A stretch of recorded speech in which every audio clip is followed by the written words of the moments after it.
오늘도 하나님의 은혜가 또 하나님의 능력이 우리 기도하는 모든 성도들 가운데 임하기를 축복합니다. 여러분, 우리 교회 이름이 함께하는 교회입니다. 교회 이름에 여러 가지 의미가 있지만 중요한 의미 중에 하나가 이런 것입니다. 저희가 오직 이 교회가 우리가 섬기는 주 예수님과 함께 동행하고 또 동행하는 기쁨뿐만 아니라 하나님께서 이 땅에 하나님의 나라를 이루어가는 그 일에 우리가 함께 동역하는 교회가 되었으면 좋겠다. 그래서 함께하는 교회라고 이름을 지었습니다. 또 교회뿐만 아니라 우리 교회인 성도 개개인 한 분 한 분도 주님과 함께하는 것이 가장 큰 기쁨이구나 하는 것을 알 뿐만 아니라 그 기쁨을 맛보게 되기를 소원합니다. 여러분, 주님과 동행하는 사람, 또 주님과 그 동행하는 사람이 누리는 기쁨이 무엇일까? 그 중에 하나가 주님의 말씀을 기뻐하는 것입니다. 그것이 하나님께서 우리에게 주신 큰 기쁨입니다. 시편 119편이 말씀장이라고 하는데요, 그 구절 중에 103편에 보면 주의 말씀의 맛이 내게 어찌 그리 단지요 내 입에 꿀보다 더 다니이다. 여러분, 하나님께서 우리에게 말씀을 주시는데 은혜가 되고 영적 눈이 열리면 그 말씀이 너무나 달고 기쁘다는 것입니다. 그런데 말씀이 달기 시작하고 말씀이 기쁨이 되기 시작하면 주어지는 말씀을 붙들 뿐만 아니라 그 말씀을 지키며 살아가는 것도 너무너무 기쁩니다. 이전에는 말씀 지키며 사는 것이 짐이었어요. 그런데 이제는 하나님의 말씀 지키며 사는 것이 기쁨이 되는 겁니다. 그 시편 119편 92절에 보면 주의 법이 나의 즐거움이 되지 아니하였다면 내가 내 고난 중에 멸망하였으리라. 고난을 너무나 겪고 있지만 그런데 그 고난 중에 하나님의 말씀과 상관없이 사는 것이 아니라 오히려 하나님의 말씀 지키고 하나님의 말씀 따라 사는 것이 기쁨이 되고 그것으로 인하여 모든 어려움도 이겨낼 수 있었다. 여러분, 주의 말씀이 내게 꿀같이 달고 또 주의 말씀 지키고 살아가는 것이 기쁨이 되고 즐거운 삶이 되기를 축복합니다. 그게 얼마나 놀라운 삶이겠습니까? 여러분, 말씀대로 사는 것이 정말 기쁨이라고 하셨고 또 오늘 말씀에 보면 반면에 말씀을 기뻐하지 않고 말씀대로 살아가지 않게 될 때 우리의 삶이 무너지고 이 땅 가운데 하나님의 징계가 임하게 된다는 것을 말씀하고 있습니다. 오늘 1절 말씀에 보라 여호와께서 땅을 공허하게 하시며 황폐하게 하시며 지면을 뒤집어 엎으시고 그 주민을 흩으시리니. 여러분, 하나님께서 징계하시고 땅을 다 뒤집어 엎어내는 때가 온다 이렇게 말씀하고 있습니다. 주민이 다 흩어진다. 오늘 2절에 백성과 제사장이 같을 것이며 종과 상전이 같을 것이며 여종과 여주인이 같을 것이며 사는 자와 파는 자가 같을 것이며 빌려주는 자와 빌리는 자가 같을 것이며 이자를 받는 자와 이자를 내는 자가 같을 것이니라. 여기 지금 표현되고 있는 사람들이 어떤 사람입니까? 신분의 높고 낮음이 있고 또 부유함이 또 많고 적음이 있죠. 그런데 신분이 어떠하든지 부유함이 어떠하든지 오늘 이 2절 말씀은 다 하나님의 징계 아래 있고 흩어지는 그 손길 안에 다 거하게 될 것이다. 하나님의 심판 아래 있게 될 것이라는 말씀을 하고 있습니다. 이 3절부터 5절까지 계속 그 말씀을 주시는데 5절 마지막에 보면 하나님께서 이 땅을 심판하시고 징계하시는 이유가 무엇인가 말씀하고 있습니다. 땅이 또한 그 주민 아래서 더럽게 되었으니 이는 그들이 율법을 범하며 율례를 어기며 영원한 언약을 깨뜨렸음이니라. 여러분, 하나님의 말씀을 기뻐하는 것으로 인하여 고난과 어려움을 이겨냈는데 오히려 하나님의 말씀을 기뻐하지 못하고 하나님의 말씀을 어김으로 인하여 하나님의 저주가 하나님의 징계가 이 온 땅 가운데 임하게 된다는 겁니다. 여러분, 저는 저 자신도 또 우리 성도들도 또 우리 교회가 하나님의 말씀이 무겁지 않다고 말씀을 하셨지요. 그래서 정말 그런지 아닌지 실험을 해보면 좋겠습니다. 대천덕 신부님께서 정말 믿음으로 살면 하나님께서 역사하시고 하나님은 살아계신 것인가, 그 예수원 공동체라면서 그 공동체 하루하루가 믿음의 실험이었다고 고백을 하셨습니다. 그런데 그 믿음의 실험뿐만 아니라 오늘 우리가 하나님의 말씀에 대하여도 이 실험을 해보면 좋을 것 같아요. 하나님의 말씀이 정말 무거운 것인가? 하나님의 말씀이 꿀과 같이 달고 하나님의 말씀 지키는 것이 우리에게 기쁨이 되는 것인가? 이것이 또 하나의 믿음의 실험이 되리라고 생각합니다. 여러분, 이 믿음의 실험, 말씀을 붙들고 살아가는 이 실험이 왜 그렇게 중요한가?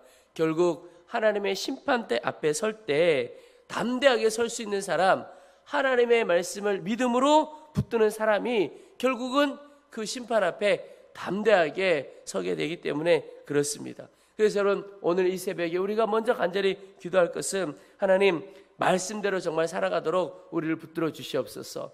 여러분, 말씀대로 사는 것 어떤 것들이 있겠습니까? 제가 묵상을 하다가 대표적인 것이 사랑하며 사는 것입니다. 그게 정말 말씀대로 사는 것이고, 또 나를 높이고 섬기는 것이 아니라 내가 낮은 자로 섬겨가며 사는 것, 그게 말씀대로 사는 것이고, 또 하나가 하나님의 방법대로, 세상의 방법이 아니고 하나님의 방법대로 또 믿음으로 살아가는 것, 이게 정말 하나님의 말씀대로 사는 것이죠.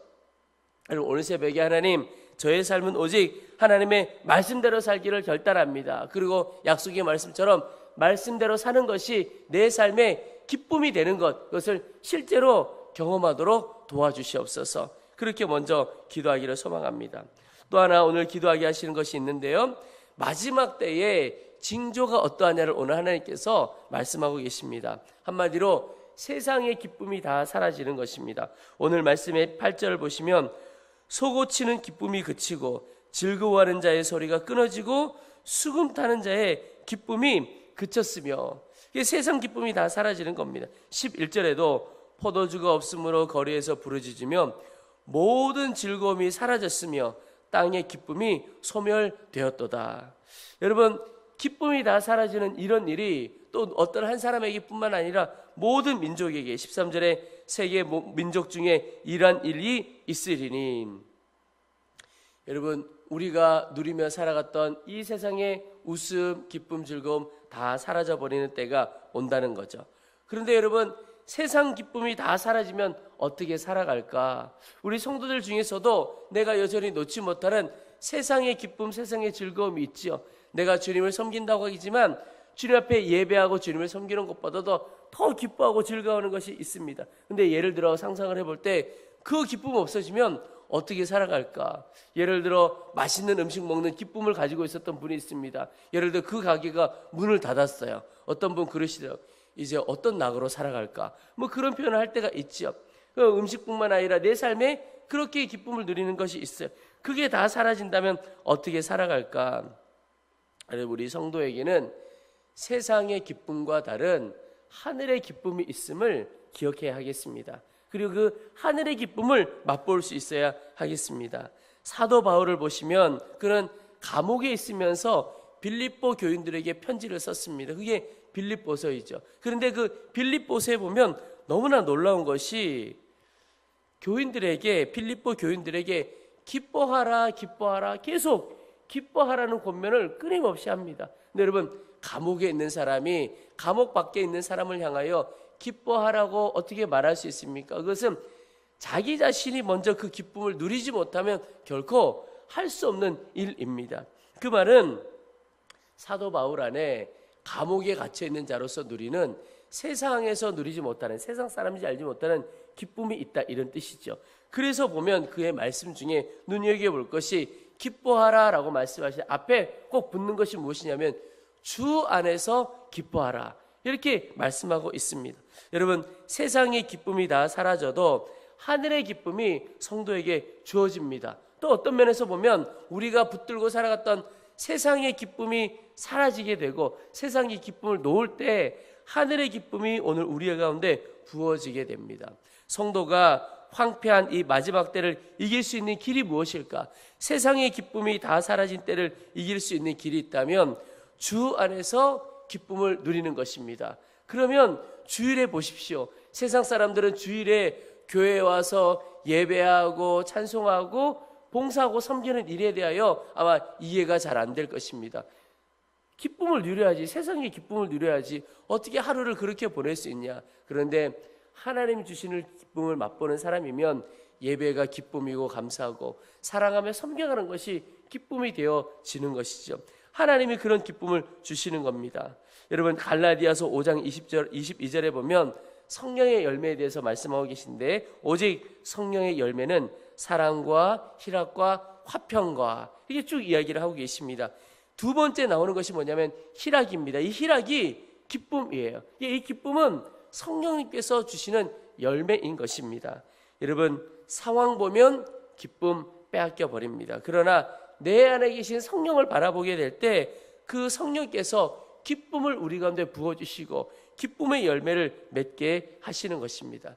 여러분, 오늘도 살아갈 때 상황을 바라보시면서 하나님이 우리에게 주시려고 하는 기쁨 빼앗기지 말고, 또 세상 기쁨 쫓아 살지 말고, 오직 하나님, 하늘의 기쁨을 내가 맛보기를 원합니다. 하늘의 기쁨을 내 가운데 부어 주시옵소서. 그래서 우리 안에 계신 성령께서 주시는 그 기쁨으로 모든 어려움도 능히 이겨내고, 그래서 어떠한 때도 바울이 항상 기뻐하라 그랬던 것처럼 항상 기뻐하는 놀라운 믿음의 삶을 살아가게 되시기를 주의 이름으로 축복합니다. 우리 이제 말씀을 붙들고 기도하겠습니다. 하나님, 오늘 하루 이제 새롭게 허락하신 하루 말씀대로 살기를 결단하게 하시고, 또 말씀대로 살아가는 것이 짐이 아니라 오히려 큰 기쁨이 되는 것을 맛보는 삶을 살도록 도와주시옵소서 기도하겠습니다.